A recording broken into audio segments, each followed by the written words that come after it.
Peggy 12. Hello, I'm Stone Labrandy, the lead designer on SimCity. I'm excited about this game, and I want to give you an early inside look and talk about what makes this SimCity special. The team is still hard at work, and the game is only going to get better as we get closer to the ship date. SimCity is a game about endless choices. Ultimately, you can do whatever you want. You can focus on growing your population, increasing your wealth, and even building a city that looks like your hometown. Whatever your motivation, you have the power to experiment with a number of different strategies. How you choose to play will influence your city, the neighboring cities, and the lives of all the Sims across the region. When you start a new game, you can pick any location in the region. One of the new ways to play SimCity is to specialize with a big business and give your city a unique role. If I wanted to build an industrial city, I might pick this area near the water so that I can have access to large cargo ships. But I'm a gambler and I want to build a casino city. So I'm going to start in this area because these train tracks will bring in more tourists. Before I can build casinos, I need to establish basic city infrastructure. The first step is to connect to the outside world. This is how construction trucks, moving vans, and tourists will enter my city. There are many different road sizes to choose from. I'm going to make the connection with a wide avenue because I expect a lot of traffic on this road. Off to the side, I'll draw a smaller 4-lane street for city infrastructure buildings. Over here, I'll draw another road for residential housing.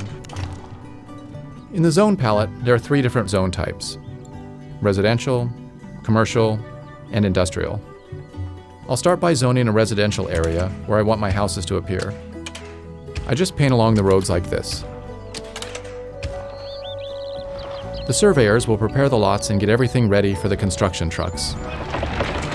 The workmen arrive and start building houses. To speed things up, I'll be skipping ahead in time throughout the video. Here come my new Sims.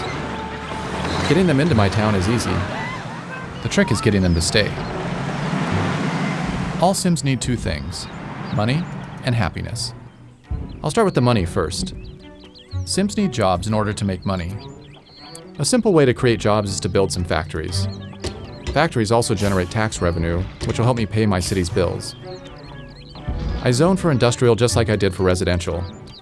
I'm only going to zone a small area here because I don't want too many factories. They're pretty dirty and they won't help me attract tourists. Every Sim in this game has a personal agenda. We can see what this Sim's up to by clicking on him and following him around. Looks like this guy's anxious to get to his new job. Oh good, looks like he found one. I also need to keep my Sims happy. Once they get their paychecks, they'll try to spend their hard-earned money to buy happiness. Unfortunately, my city doesn't have any stores yet. I'm going to fix that by placing some commercial zones along this main strip to make it easier for the Sims to shop on their way to and from work. I want to zone for a lot of commercial buildings. Not only can my Sims shop here, but the commercial buildings are also going to attract tourists, which will benefit the casinos I'm going to build later. You can see by this flashing red icon that the Sims are asking for electricity. If I don't give them power, the city can't function properly. I'm going to take care of that by placing a wind power plant right over here. Wind power is great for a small town. It's cheap, it's clean, but unfortunately, it doesn't generate a large amount of electricity. As my town grows, I might need to build a bigger power plant or make a deal with a neighboring city to get some power. As the sun goes down and the first day comes to an end, you can see the building lights coming on now. By turning on the electricity data layer, you can actually see the power flowing along the roads. As the buildings receive power, the Zots disappear one by one, and now my city's ready for the night. Okay, the sun has come up and I'm ready to start a new day. Today I'm going to work on more of the basic infrastructure that will keep my Sims healthy, happy, and productive. When my Sims need something, they don't keep it a secret. This flashing icon tells me that my buildings aren't getting any water. Let me take care of that now by placing a water tower.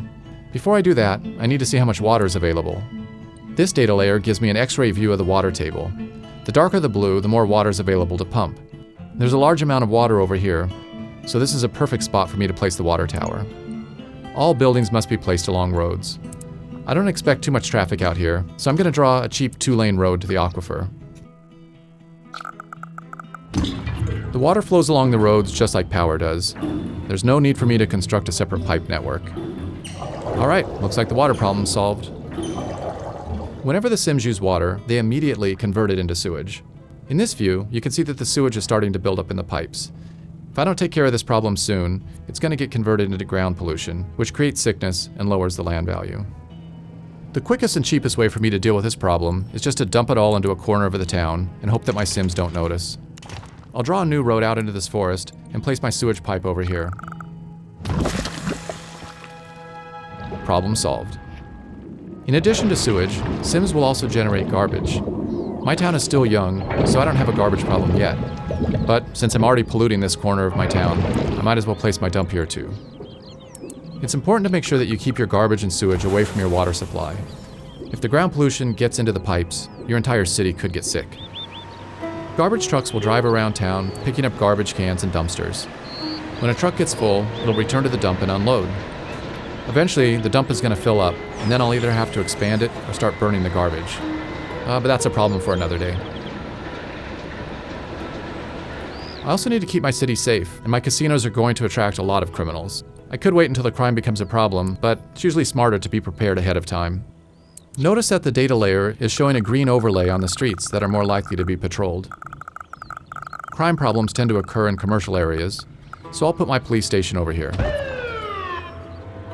There, I have all my basic services in place, and I'm generating a fair amount of money in taxes too. That was a productive day.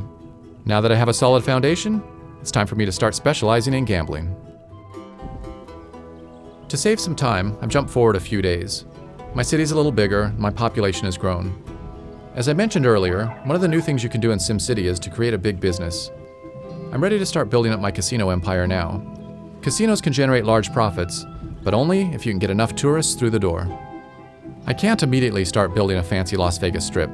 Like everything else in SimCity, I'm gonna have to earn it by starting small and then working my way up to greatness.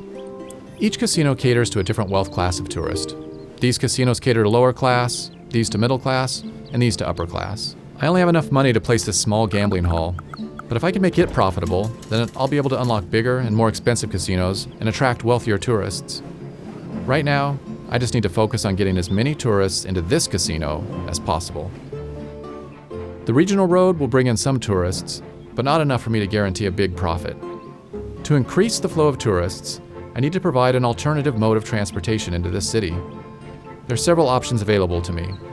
Since we already have rail running through the city, this is an easy decision for me to make. I'm going to go with trains. I'll place my train station here to provide tourists easy access to my gambling hall. Tourists will go to any commercial building in my city, but I want to encourage them to gamble, not spend their money on souvenirs and restaurants. Now, I need to connect my station up to the main rail line. This is similar to how I draw a road.